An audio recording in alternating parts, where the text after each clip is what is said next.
దేశవ్యాప్తంగా వైద్య కోర్సుల్లో ప్రవేశాల కోసం నిర్వహించిన నీట్ పరీక్షలో పెద్ద ఎత్తున అక్రమాలు, అవకతవకలపై విచారణ జరిపించాలని కోరుతూ రాజమండ్రి టీటీడీ కళ్యాణ మండపం రోడ్లో ఎస్ఎఫ్ఐ రాజమండ్రి జిల్లా కమిటీ ఆధ్వర్యంలో నిరసన కార్యక్రమం జరిగింది.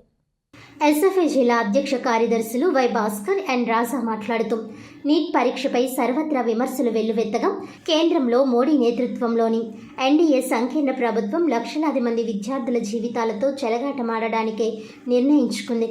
కొన్ని రోజులుగా నీట్ స్కామ్పై అభ్యర్థులు గగ్గోలు పెట్టడంతో పాటు న్యాయస్థానాలను ఆశ్రయించినా పట్టించుకొని ప్రభుత్వం చివరికి సుప్రీంకోర్టు కేంద్రానికి నీట్ను నిర్వహించిన నేషనల్ టెస్టింగ్ ఏజెన్సీ ఎన్టీఏలకు నోటీసులు జారీ చేశాక ఎట్టకేలకు విద్యాశాఖ మంత్రి ధర్మేంద్ర ప్రధాన్ స్పందించి 2 చోట్ల అక్రమాలు జరిగినట్లు గుర్తించామని అంగీకరించారు.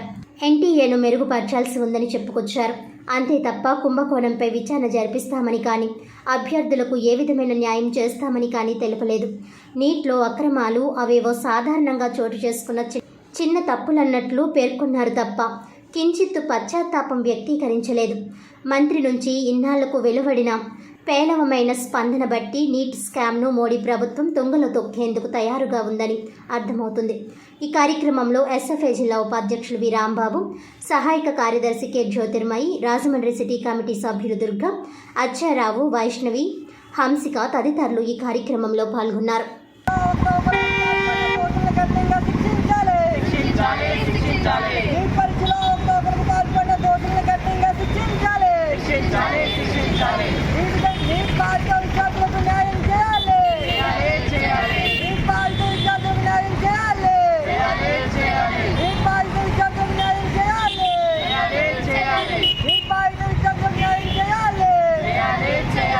దేశవ్యాప్తంగా ఈరోజు వైద్య విద్యకి ప్రవేశం కల్పించే నీట్ పరీక్షలో అవకతవకలు జరిగాయి.